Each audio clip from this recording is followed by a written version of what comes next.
In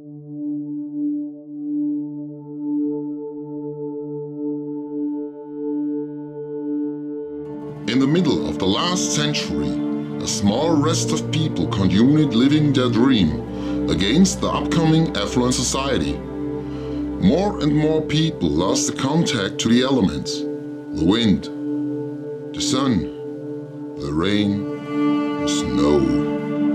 At this time there was one man who wouldn't accept these changing times, so he devised a plan to search for some others who were like him.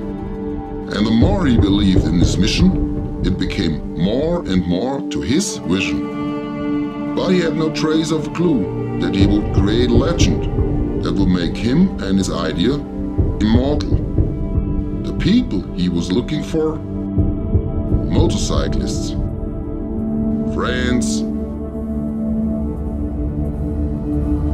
heroes.